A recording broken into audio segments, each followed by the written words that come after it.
Que tempo gostoso, que louvor gostoso, tempo abençoado. Hoje o Andrezão ali na bateria, né?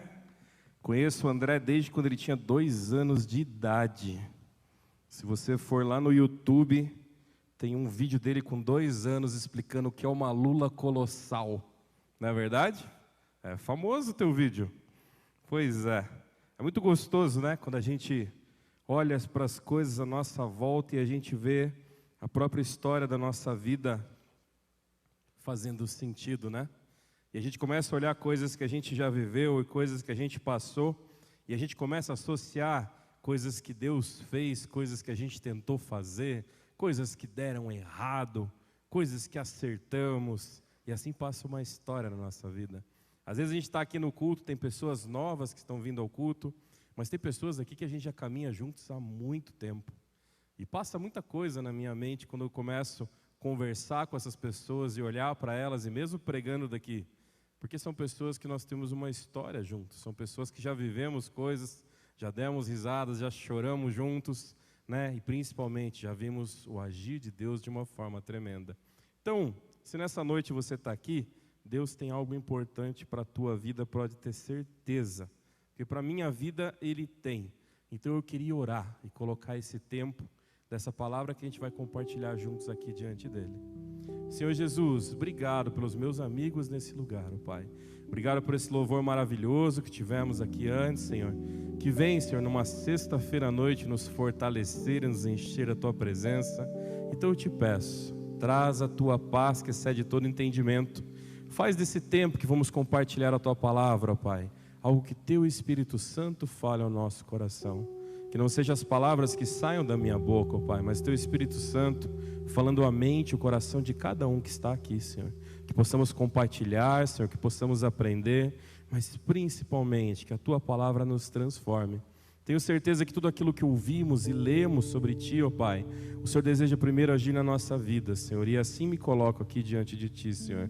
Essa palavra fala muito ao meu coração, mas também sabemos, ó Pai, que a palavra, ela tem que ser lançada como uma semente, Senhor. Então que nessa noite possamos semear todos juntos aqui, Senhor. É o que eu oro e te agradeço por esse tempo, no nome de Jesus, Pai. Amém, amém e amém. Amém. Estava aqui um pouquinho antes do culto começar, estava conversando com o Borne ali, falei, como assim trocaram de lugar, né? A gente tem um hábito, quando a gente vem no culto, a gente senta no mesmo lugar, né? Você pode mudar de igreja, né? Eu já fui de outras igrejas quando eu era menor, e eu lembro que tinha aquele lugarzinho que eu sempre sentava. E quando alguém sentava no lugar onde eu sentava, você ficava assim, como assim, né? Ali é o lugar onde Deus fala comigo. Eu lembro que aqui nessa igreja, eu acho que era o ano de 2001, e essa igreja ainda estava em construção, e eu vim num congresso aqui, e eu sentei lá em cima, na galeria, não tinha banco, não tinha nada, não tinha aquela estrutura.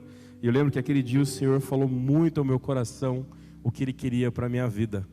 Quando a gente começa a olhar e ver as marcas, os lugares onde a gente passa, muitas histórias vêm na nossa mente. E tem uma história bíblica que eu gosto demais, que fala sobre Gideão. Você já leu sobre Gideão? Gideão, de todos os juízes que nós vemos na Bíblia, talvez é um dos trechos menores, são só 3 capítulos. Ele é citado várias vezes na Bíblia ali. Mas é muito interessante ver a história dele. Se eu perguntar para a maioria de vocês aqui, puxa vida, você já leu a história de Gideão? Se você não leu, você vai falar, eu já ouvi. É aquele homem que com outros 300 homens vai para a batalha, né? Que Deus o desafia e o leva a uma batalha ainda maior. Só que olha só, essa é a única história de Gideão? Talvez essa que a gente mais lembra, é a mais marcante. Mas se a gente olhar, a gente vê aonde começou. A gente começa a entender assim, peraí, como é que foi? Como é que Deus começou a agir na vida de Gideão? Como é que começou o ministério dele, vamos dizer assim, né? Aonde começa essa história para que ele pudesse chegar aonde a gente conhece de tão grandioso que Deus fez? Todos nós, todos vocês que estão aqui, sabe? Deus começa nas pequenas coisas na sua vida. Deus começa em coisas simples. Muitas vezes é um sonho que você teve, é algo que você viu que talvez nem você deu tanta importância. Ou você compartilha com alguém e você não se sente motivado a fazer aquilo, e aquilo vai tomando forma, e você vai orando.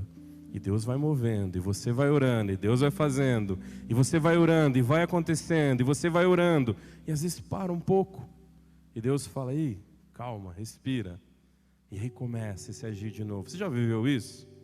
A vida de Gideão não era muito diferente disso, tá? Que você já possa ter vivido. Gideão foi um juiz de Israel, e liderou a libertação do seu povo da opressão dos midianitas. Quem que eram os midianitas?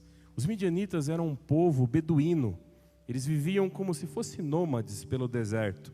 Hoje, mais ou menos a região da Palestina ali. E naquela região que eles viviam, eles iam trocando de lugar. E ali o povo de Gideão era sempre assaltado por eles. Os midianitas vinham e roubavam aquilo que eles plantavam, aquilo que eles faziam, que eles cultivavam, as coisas de valor. Então sempre os midianitas estavam atacando eles. Se você é mais antigo aqui, você vai lembrar um jogo antigamente que chamava Age of Empires. Você já jogou no computador? Lembra que você pegava lá os bonequinhos e ia construindo a sua vila, aí a sua vilinha crescia, aí você ia atacar a vilinha do lado e você voltava. Quanto tempo a gente não perdeu nesse jogo, né? Não é verdade? Uma vez eu estava tão entediado, não era casado ainda, né? Porque casamento você não fica entediado. A gente sempre aproveita os momentos, né, para dar aquela mensagem boa para a esposa assim. Mas olha só, eu lembro uma vez eu ainda morava sozinho, morava no internato, e ela tinha ido viajar, e eu não tinha nada para fazer. Estava entediado. Falei, vou jogar em Age of Empires. Virei sexta, sábado, domingo, segunda era feriado, e terminei o jogo. Você fala assim, puxa, que perda de tempo, né? Olha, para quem estava sozinho, num Curitiba fria, cheio de chuva, nos primeiros anos que eu morava aqui, foi um tempo divertidíssimo. Mas eu falo assim, olhar para aquelas civilizações crescendo e a forma que a gente criava as coisas, e eu preciso de mais madeira, eu preciso de mais comida, eu preciso de mais ouro, e a gente começa a olhar para aquela época e ver que muito se assemelha a esse tempo na Bíblia. Você não tinha um material para construção. Eu vou construir tal coisa, eu vou lá buscar. Eu quero comida, eu vou no supermercado, né? Às vezes você sai do culto aqui à noite, você consegue olhar para tua esposa, quem está com você, e fala, ei, vamos comer o quê? Né? Curitiba tem várias opções para você fazer as coisas. Lá não tinha como. E uma das coisas surpreendentes, tá? Lá onde eles viviam, a maioria dos lugares eram cavernas. Não eram cidades com casas. Então eles estavam perto de encostas. E o que aconteceu? Todo esse povo de Gideão começou a se esconder para as cavernas. Eles começaram a olhar e falar assim, peraí, os midianitas estão vindo à noite, estão vindo roubar, precisamos nos proteger ainda mais. E começaram a se esconder nessas cavernas. E aí que eles fizeram? Falaram assim, puxa, estamos aqui dentro das cavernas, vivendo nesse lugar, precisamos o quê? Ter os nossos deuses. E um deus da moda era Baal. Você já deve ter ouvido falar, né? Nesse período da Bíblia dos Juízes, você fala, esse tal de Baal tumultuou muita coisa, né? E olha só que interessante. Acompanhe esse texto aqui comigo. Deus vai falar algo tremendo com Gideão. Você vai abrir sua Bíblia em Juízes, capítulo 6, do versículo 12 ao 16. É um trechinho, depois desafio você a ler todo o capítulo 6, o capítulo 7, o capítulo 8, para entender todo o contexto da história. E ali no versículo 12, onde eu vou começar a ler com vocês, fala assim: então o anjo do Senhor apareceu a Gideão e lhe disse, o Senhor está com você, poderoso guerreiro. Senhor, Gideão respondeu, se o Senhor está conosco, por que acontece tudo isso? Onde estão todas as suas maravilhas que os nossos pais nos contam, quando dizem, não foi o Senhor quem nos tirou do Egito? Mas agora o Senhor nos abandonou e nos entregou nas mãos de Midian, os midianitas. O Senhor se voltou para ele e disse, com a força que você tem, vá libertar Israel das mãos dos midianitas. Não sou eu quem está o enviando? E ele diz assim, Senhor, como posso libertar Israel? Meu clã é menos importante do que todos de Manassés. Eu sou o menor da minha família. E o Senhor diz, eu estarei com você. E você derrotará todos os midianitas, como se fossem um só homem. A história continua e é muito legal o que vai acontecer depois. Mas a gente vê o que ali? A gente vê Gideão preocupado. Gideão se desmerecendo. A gente veio numa sequência de palavras aqui, falando sobre nossa mente, o nosso coração, como pensamos, como agimos, as coisas que fazemos. Mas nessa noite, uma palavra especial que eu queria que Deus tocasse o teu coração, e essa foi a minha oração durante a semana, é que para você entender que Deus fala com você. E Ele fala mesmo diante dos seus medos, mesmo diante das suas dificuldades. E Ele fala mesmo quando tem uma missão e você fala: Senhor, acho que não é para mim. Eu acho que isso não é para a minha vida. Olha que interessante. Gideão não se achava suficiente para fazer aquilo que Deus falou. E ele falava assim: eu sou o menor do clã, dos menores do clã. E o Senhor sempre dava uma palavra para ele forte, você viu? É você, poderoso guerreiro. É como se o Senhor tentasse motivar ele. E ele: mas veja bem, Senhor, o Senhor nos abandonou. Nossos pais falavam de um Deus que nos tirou do Egito. E agora a gente está aqui escravo, sofrendo na mão dos midianitas. Se você olha aquela história que eu falei de Gideão, que você conhece, com aqueles 300 homens vencendo uma grande batalha, você fala: quem que é esse Gideão de antes aqui? Quem que é esse cara desmotivado, entristecido, com medo, dando desculpa esfarrapada? Na nossa vida, na história que a gente vive muito isso. A gente acerta e a gente erra. Tem alguém aqui que é perfeito? Não temos. E Gideão ali também não era perfeito, sabia? Mas Gideão, mesmo ali reclamando e colocando, dentre os homens daquele povo todo, ele era um dos únicos que não adorava Baal. Ele era o único que se mantinha convicto naquilo que ele cria, naquilo que ele tinha aprendido. O próprio pai dele tinha feito um altar para Baal. Olha como as coisas estavam. E aquilo incomodava Gideão. Mas aí Deus manda um anjo. E anjo significa o que na Bíblia? Mensageiro. Uma das primeiras funções dos anjos, né? Hoje você abre o YouTube, tem um monte de nome de anjo que nem tem na Bíblia, né? Tem uns formatos agora, tem uns teólogos desenhando como que os anjos são. Eu achei muito... Eu fiquei olhando e falei: que criatividade legal, né? Porque não está na Bíblia, não está escrito isso. Mas eles desenham e colocam essa forma. Mas a principal essência do anjo é o quê? É um mensageiro. É alguém que traz uma mensagem. Aquele anjo foi levar uma mensagem de Deus diretamente a Gideão. E Gideão, dentro daquilo que ele entendia como insignificância, dentro daquilo que ele entendia que ele não era capaz e suficiente, o Senhor olhou para ele e falou assim: ei, é você, cara. Eu te escolhi. É você que eu preciso. E aí, se você continua lendo o texto, é engraçado porque vai dizer o que para ele? Vá lá e destrua o altar feito a Baal. Assim continua a história ali. E ele fala: e outra, aqueles postes de ídolos, derruba tudo. E o que Gideão faz? Gideão fala assim: eu vou. Se encheu de coragem. Mas eu vou à noite, porque à noite ninguém vê, né? Um pouco mais tranquilo, você vê? Ele ainda ficou com medo. E ele falou: eu vou à noite. E aí ele vai à noite e vai lá e faz o quê? Destrói o altar de Baal. Derruba tudo aquilo que tinha naquele lugar. Chega de manhã, o pessoal vê que o altar foi destruído. O que eles falam? O texto fala que eles falaram assim: foi Gideão. Já não teve como. Não adiantou ele ir à noite, não adiantou ele tentar fazer aquilo que Deus queria de uma forma que ninguém visse. Não adiantou ele tentar dar um jeitinho. Descobriram. E aí eles vão lá com o pai dele. E chegam para o pai dele e falam assim: ei, você viu o que teu filho fez? Sabe, tipo, lógico que aqui mais ou menos Gideão devia ter por volta de uns 30 anos, se a gente analisar ali o texto, né? Mas eu imagino que é como se fosse aquele pai sério e o filho que aprontou. Talvez o filho olhando para o chão e aquela roda de anciões em volta, falando assim: você sabe o que seu filho fez? E olha que interessante, o pai dele olha para aqueles homens e fala assim: eu não creio mais nesse Deus. Porque se esse Deus fosse forte, ele tinha se protegido. Se ele não se protegeu, então que Deus é ele? Se o meu filho foi lá e derrubou esse altar e destruiu tudo isso, quem é esse Deus que a gente está seguindo então? Olha que interessante, daquilo que Gideão foi fazer escondido. Daquela história dos 300, tem toda essa história para a gente ver, né? O que aconteceu. E aí sabe o que acontece? Eles até colocam um apelido nele e chamam ele de Jerubaal. Se você traduzir, é mais ou menos assim: o Deus que se defenda. Olha que interessante.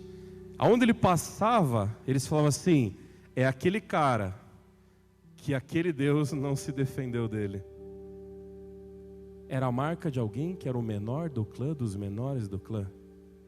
Era a marca de alguém que era o mais insignificante do que estava ali. Era a marca de alguém que estava com medo. Era a marca de alguém que não se sentia o suficiente. E em uma noite, aquele homem se torna a marca daquele que se levantou contra algo que estava destruindo aquela humanidade, que era o que permitia que os midianitas os atacassem, que era aquilo que fazia com que eles não crescem no Deus verdadeiro que eles tinham. E a história começa a mudar. E se você parar para olhar, você fala assim: poxa vida, já teve muitas vezes que eu dei uma amarelada diante de Deus, não tem? Já teve. Não vou perguntar de vocês, mas eu teve várias vezes. Quer ver só uma coisa que eu já dei uma amarelada diante de Deus? Quando eu casei. Puxa, Deus foi muito claro para mim no meu casamento quem era a pessoa que Ele tinha para a minha vida. E eu conheci desde pequenininha, a gente se conhece desde pequeno, já contei a história para vocês. E sabe, na medida que a gente ia caminhando, Deus deu várias marcas para a gente.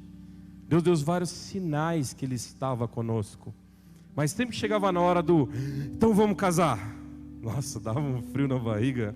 No dia do casamento, quem é casado aqui? Ó, tem ali o pessoal casado ali.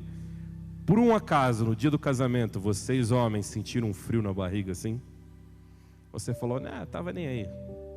A gente pode até falar de boca, mas quem não chega ali na hora e dá aquela tremida na perna, não é verdade? Eu faço bastante casamento e teve alguns amigos que já fui fazer o casamento que eu tive que ficar de olho se o cara não ia tombar. O cara tava assim para mim, tava meio, sabe, tão nervoso que tava. É claro que fica nervoso. Está assumindo uma baita uma responsabilidade. Eu olhava para essa marca que Deus queria e falava, eu não posso. E sabe, ali a gente vai ver que Gideão, nesse texto, ele fala, Senhor, eu vou lá fazer, mas eu quero um sinal. E o Senhor fala assim, pega lá as tuas coisas de sacrifício lá, traz aí, coloca no altar. E Deus recebe aquela adoração dele. E aquele sinal foi muito forte para Gideão. Às vezes, a gente não está adorando a Deus. A gente quer o sinal que aquilo se concretize. E não a adoração a Ele primeiro. Gideão, primeiro, ele faz aquilo que ele precisava fazer diante de Deus. Ele vai diante do altar e ali ele coloca aquilo que ele precisava fazer diante de Deus. Muitas vezes, dentro do nosso medo, a gente não vai primeiro diante de Deus. E eu falo para vocês, sabe qual é o sinal que eu queria de Deus? Vocês vão dar muita risada agora. Falei, Senhor, o meu sinal para que eu case, eu quero a minha casa própria, o meu carro próprio e minha estabilidade financeira. Deus deve te dar um sorriso maior do que vocês deu. Falou, sabe de nada, filho. Eita. O que você está querendo? O que é? Sua casa assim? Sua coisa assim? Pega a fila, pega a senha, 11.990 e pouco. E entra na fila, querido. E para mim era uma marca muito forte. Não, Deus vai me dar uma casa, Deus vai me dar um carro, e Deus vai me dar uma estabilidade financeira. E esse, Senhor, é o sinal de que eu preciso me casar. Puxa vida, quanto eu perdi de não ter feito isso antes. Porque Deus deu sinal preciosos para a nossa vida. Deus deu sinais maravilhosos. Quando a gente tentou cada um ir para um lado seguir a vida, aí que o Senhor uniu mais a gente ainda. Esses eram os sinais. Deus já tinha falado através da palavra. Mas Senhor, eu quero uma marca. Deus ama muito a gente, sabe? E Ele sabe as nossas fraquezas. Às vezes o ser humano, ele busca a fraqueza do próximo para machucar o próximo. Ele busca a dor, ele olha assim e fala, puxa vida, aquilo ali tem uma coisa, eu vou tirar sarro daquilo. Aquilo é a minha forma de defender, atacar aquilo porque eu sei que é mais fraco no próximo. Deus não faz assim. Gideão ali, dando aquele monte de mimimi diante de Deus. Senhor, não sou eu, Senhor é outro, não sou o maior daqui, não sou. E o Senhor sempre com palavras de fortalecimento a ele. Eu queria que você prestasse atenção nesse texto, porque olha uma coisa interessante. Quando a gente pega ali o versículo 12, o 6:12, então o anjo do Senhor lhe respondeu e lhe disse: o Senhor é contigo, homem valoroso. Aquela palavra daquele anjo, em nome de Deus, para a vida de Gideão, era uma palavra de reconhecimento. E eu queria dizer para você que a gente tem um monte de defeito, a gente tem um monte de dificuldade, e a gente erra, mas se existe alguém que reconhece as nossas virtudes, é Deus. Deus sabe do que você é capaz. Deus conhece a tua força. Deus não te chama para aquilo que Ele sabe que você não vai fazer. Deus fala: ei, eu te conheço do ventre da sua mãe. Eu sei que você tem medo, eu sei que você tem dificuldade, eu sei que você vai enrolar, eu sei que você vai questionar, mas ei, você, Gideão, é um homem valoroso e eu estou contigo. Chamar de valoroso, Deus estava reconhecendo as virtudes dele. Apesar de tudo aquilo que o povo estava vivendo, apesar da distância que o povo estava de Deus, Deus olha e fala para Gideão: homem valoroso. Como eu falei, hoje em dia, principalmente o que a gente vê acontecendo, quando você quer ferir alguém, você fere a honra. Quer ferir a honra de um homem? Quer ferir um homem? Questiona a honra dele. Pesado, não é? Porque às vezes se o cara olhar e você vai jogar bola, e os caras falam: você é ruim de bola, e você fala: eu sou mesmo, sou ruim. Fazer o quê? Paciência. Não toca a bola para mim, pronto, fácil, né? A gente arruma um meio ali. Mas quando você fere a honra, nossa, vai lá no fundo da alma da gente. Ali, aquele anjo, em nome de Deus, está fazendo ao contrário. Ele está olhando para Gideão e falando assim: está com medo? Homem valoroso. Quase sempre quando alguém abaixa a cabeça diante da gente numa batalha, a gente vê a oportunidade de ter mais força. Olha como Deus faz ali. Na oportunidade onde Gideão se abaixa e fala: eu não sou. E ele fala: eu conheço você. Você é o homem valoroso que eu sei que você é. Olha só que interessante, o texto continua. E a gente vê que a segunda palavra que ele vai dizer está em Juízes 6,14. Ele vai falar assim: então o Senhor olhou para ele e disse: vai nesta tua força e livrará o povo de Israel das mãos dos medianitas. Porventura, não eu que enviei tu? Aí ele olha e fala assim: vai, cara, eu estou com você, vai dar certo. Quando alguém chega para você e conta alguma coisa que está tentando, né? Como que você fala? Você olha e fala assim: ah, não sei. Quer ver quando alguém chega para você e fala: olha, eu sei que você é dessa área, e poxa, vim falar com você por isso, você conhece. E muitas vezes teu coração já se toma e fala: como assim? Ele não sabe o que é minha área, ele não sabe o que eu vivo, ele não sabe o que eu faço, ele não sabe o que eu passo, ele não conhece o livro da minha história, ele não sabe as minhas dores.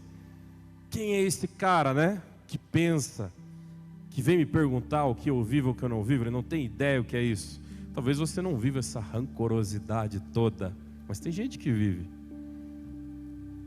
Ali, aquele anjo, em nome de Deus, ele fala para Gideão: aí, cara, você vai, eu vou estar contigo, vai lá.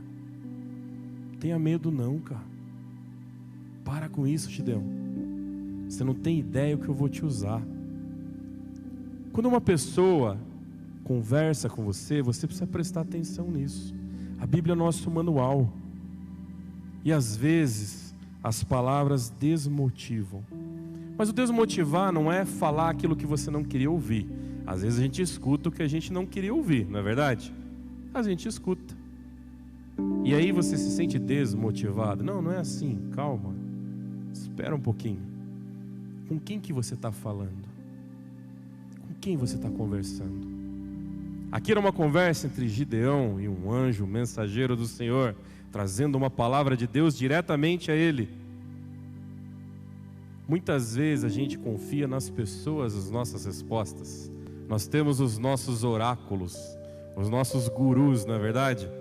A gente tem. Não, eu não leio horóscopo, não acredito em signo, mas eu sempre ligo para fulano dar uma orada comigo antes e me dizer o que Deus tem ali para...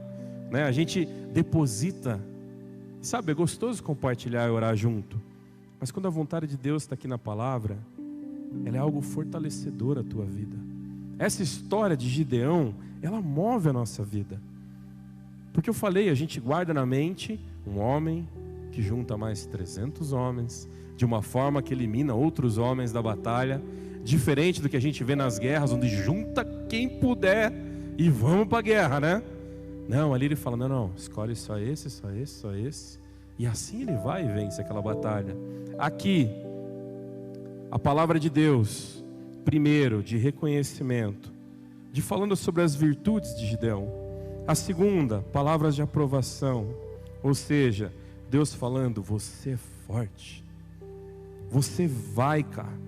E terceiro, e o Senhor disse, portanto, eu hei de ser contigo, tu ferirás os midianitas como se fosse um só homem. Pensa, eram humanos daqueles caras atacando, fazendo tudo aquilo, roubando. Você já foi roubado? É muito ruim a gente ser roubado, não é?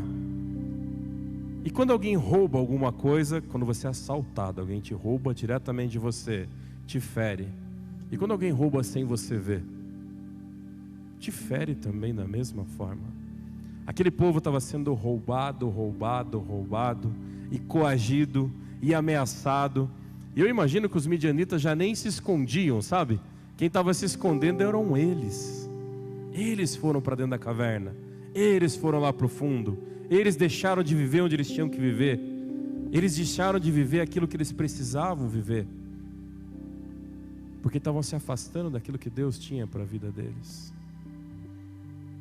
A palavra de Deus para Gideão é: vai, eu estou com você. Se eu estou falando luta contra isso, vai. E aí eu falo para você, todos nós temos dificuldades. Se você parar nesse instante e falar: Senhor, o que eu preciso mudar na minha vida? Eu garanto para você que antes de você sair do culto, você vai abrir a Bíblia e vai ter um texto falando de alguma coisa. Deus fala com a gente, e isso é tremendo, é precioso. E sabe, essas palavras que Deus usa, aonde nesse texto de Juízes 6,16, ele promete a Gideão: os midianitas você vai derrotar como se fossem um homem só. Imagina aquela quantidade de homens. Ei, você vai vencer como se fosse um cara só. Imagina você dentro do tatame. Lógico que a gente não trava guerras dentro do tatame, não é assim que funciona. Ninguém está ali para matar ninguém, por mais que às vezes alguém está assistindo o treino e acha que nós estamos ali se quebrando, mas é só um treino, tá? Mas imagina você estar ali para competir, e você vai competir contra vários de uma vez, e uma palavra vem no teu coração e fala assim: ei, vai, estou contigo, vai ser fácil, eu tenho um propósito maior contigo. Talvez uma pergunta veio no teu coração agora. Talvez você pense assim: então como é que funciona no meio do esporte? Quem vence é quem Deus escolheu? E quando você vai lá se preparar para fazer uma competição, Deus já escolheu quem vai ganhar? Existe uma coisa interessante para pensar: vence quem treina mais, vence quem se prepara melhor, vence quem está pronto para a batalha, mesmo que estiver com medo, mesmo que não confiar, mesmo que sentisse frio na barriga, mas aquele que se preparou mais do que vence. Sabe, Deus não fica com um controlinho de videogame na mão, fazendo para frente e para trás e bolinha para aquele que ele escolhe, né? Para você que já jogou videogame vai saber o que eu estou falando, né? Os especiais ali do... Não. Pode ter certeza que o amor de Deus é para com os dois, porque é uma competição. Ali não está envolvendo a vida. Ali é diferente, como os midianitas coagiam todo o povo de Gideão ali, a família dele. Mas sabe, o mal, ele coage você. O mal faz isso. O mal tenta roubar os teus sonhos. O mal tenta fazer você desistir. O mal tenta fazer você virar as costas para aquilo que você tanto amava. O mal faz você tratar mal as pessoas que te fazem bem. O mal quer te afastar daqueles que dão a mão contigo e andam contigo. E ele é sutil. Ele bate lá onde a gente começou essa linha do sermão, lá no teu ego. E ele vai te afastando, ele vai te afastando. Assim como um caçador faz com a presa, ele nunca mata quando está o rebanho inteiro. Ele vai tirando de lado. Até você sentir forte o suficiente para estar sozinho. É ali que você cai. Aqui quando ele fala com Gideão, ele traz os valores de Gideão. E ele vai e faz aquilo que tem que fazer. Mas qual era o propósito maior? Ali começa uma grande batalha. A partir dali, daquele altar que foi destruído, daquilo que foi questionado, a marca que fica nele, esse é o cara que o Deus não conseguiu se defender dele. Cadê Baal diante desse cara? É de tal forma que vai destronando essa idolatria que as pessoas tinham para Baal, que lá na frente, se você continuar lendo o livro de Juízes, vai mostrar que Baal se tornou vergonha. O adjetivo da palavra Baal se tornou uma ofensa para alguém. E aí eles mudam esse nome de Gideão, porque não queriam que colocasse nada relacionado a Baal a ele, porque era um xingamento. Mas como que pode? Era um Deus tão forte. As pessoas criam. Os midianitas estavam ali, faziam todas essas coisas. Pode. Porque quando é a vontade de Deus, quando é a mão de Deus, quando é Deus falando e Deus agindo, vai se cumprir. Não é a sua vontade, é a vontade dele. Não é você falar aquilo que é seu e falar que isso que é teu é de Deus. É bem diferente. Quando você fala da tua vontade e fala, Deus, essa é a minha vontade. Como eu falava, Senhor, eu quero a minha casa, eu quero o meu carro, eu quero estabilidade financeira. Aí é o sinal para mim casar com ela. Esse era o meu sinal, essa era a minha vontade. Sabe o que Deus falou? Você vai casar sem seu carro, sem sua casa e sem sua estabilidade financeira. Você vai casar porque essa é a vontade que eu tenho para a tua vida. Se você não quiser viver minha vontade, filho, aí o problema é seu. E eu lembro que quando Deus falou isso muito forte no meu coração, eu falei, Deus, chega de brigar contigo. Você é Deus, você não é meu empregado. Gideão, ele percebe isso. E ele olha para aquelas palavras de reconhecimento, ele olha para aquelas palavras de aprovação, ele olha para as palavras de vitória. E ele não tenta fazer da vontade dele algo que ia acontecer. Ele faz daquilo que era a vontade de Deus acontecer. Deus tem um propósito na tua vida. Deus tem grandes batalhas que Ele sabe que você vai passar. E a maioria dessas batalhas você vai travar dentro da sua própria mente. A maioria dessas batalhas você vai travar dentro do teu próprio coração. E Deus vai falar assim, vamos embora, eu estou com você. Vamos vencer. E tem coisas que você vai olhar e falar, Deus, eu não quero mais isso na minha vida. E Deus vai falar, vamos embora, vamos vencer. Eu estou contigo. Eu caminho com você. Agora, eu pergunto para você. Você tem escutado as palavras que Deus tem falado com você? Você tem buscado na palavra de Deus a vontade de Deus para você? Você tem tirado um tempinho do seu dia que seja para olhar e falar, Senhor, fala comigo e eu quero falar com você. Depois, quais são as palavras que você tem escutado? Deus tem falado? Tem certeza que é Ele? E se Ele está falando, Ele conhece você. E aí eu pergunto uma última coisa. Quais são as palavras que você tem falado? A palavra fala que a boca fala que o coração está cheio. E se em algum momento, não é o momento de você dar uma cotovelada a quem está do lado, né? É o momento de você olhar para o teu coração e parar para pensar quantas vezes o que sai da tua boca não é aquilo que está na palavra de Deus. Se da sua boca você amaldiçoa pessoas, Ei, Deus falando aqui com o Gideão fez uma diferença gigantesca, porque Deus não o amaldiçoa. Se você muitas vezes quando fala, você desmotiva as pessoas, cara, será que é assim que Deus quer que você faça? Será assim que Ele quer te usar? Será que é isso que Ele quer fazer na tua vida? Deus não é espírito de confusão, e Deus não vem para bagunçar a tua casa e a tua vida. Quem vem para matar, roubar e destruir é o mal. Assim está escrito na palavra. O Senhor vem para que você tenha vida e vida em abundância, para que se houver uma dificuldade, assim como Gideão tinha, essa dificuldade seja vencida. Ele vem e fala contigo para quê? Para que aquilo que está errado seja transformado. Para onde superabundou o pecado, superabunde a graça. Quando a gente olha para a história de Gideão, a gente começa a ver tudo que Deus fez através da vida dele, mesmo sendo tão poucos capítulos ali da Bíblia, a gente vê isso. Deus usando um homem falho, que tinha medo, que tinha incertezas, que se sentia o menor de todos dentro do clã dele. Mas Deus começa pequeno, vai lá e derruba o altar, volta para cá. Vai lá, faz isso, volta para cá. Vai lá e move assim, agora volta para cá. E no meio disso uma grande história é escrito. Deus quer fazer uma grande história através da sua vida.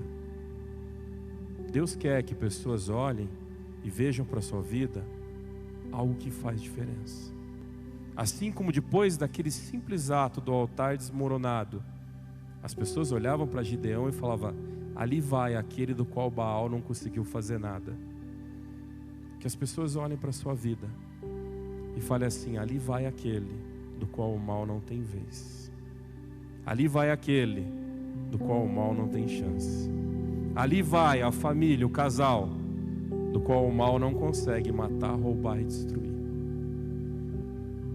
Guarda no teu coração, ora por isso, lê e relê esse texto.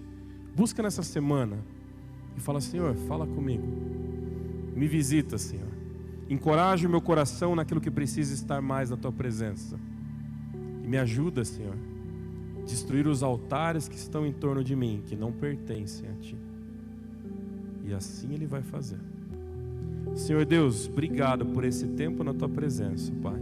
Obrigado, Pai, porque essas palavras ao qual o Senhor disse, Senhor, a Gideão, muitas vezes me encorajou, Senhor, a vencer os meus maiores medos e as minhas dificuldades, ó Pai.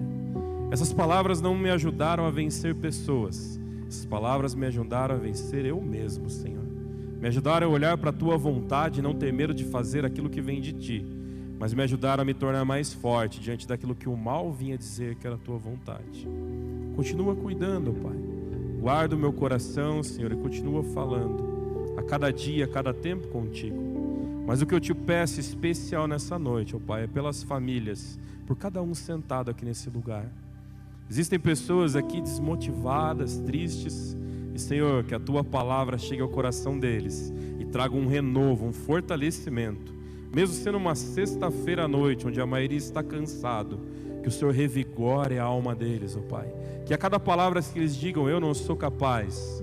Ah, Senhor, um anjo mensageiro do Senhor traga uma palavra de motivação. Mas o principal, Pai, que possamos nos fortalecer e não apenas nos sentirmos bem. O que eu te peço é que cada um nesse lugar possa se sentir fortalecido na Tua presença e possa derrubar os altares que não pertencem a Ti, ó Pai. Possam levar embora aquilo que não faz diferença alguma. Possam tirar da vida aquilo que não vai ter significado algum, Senhor. E possam viver a plenitude do Teu Espírito. Que possam vencer, ó Pai, o mal com o bem. E aonde eles passarem, Senhor, as pessoas possam olhar e falar: ali está aquele ao qual o mal não toca. Que assim seja, Pai, sobre a vida dos meus amigos aqui. Enche eles com a Tua presença. Dá um final de semana cheio, Pai, do Teu mover e da Tua graça. Restaura, Pai, aquilo que precisa ser restaurado. Leva embora a dor para que o perdão seja derramado, Pai. Mas também, Senhor, traz a força para que seja revelado e pedido perdão sobre aquilo que machucou. Que assim seja o Teu mover, assim como na vida de Gideão, possa ser nas nossas vidas. É o que eu oro e te agradeço, Paizinho, no nome de Jesus. Amém, amém e amém. Amém.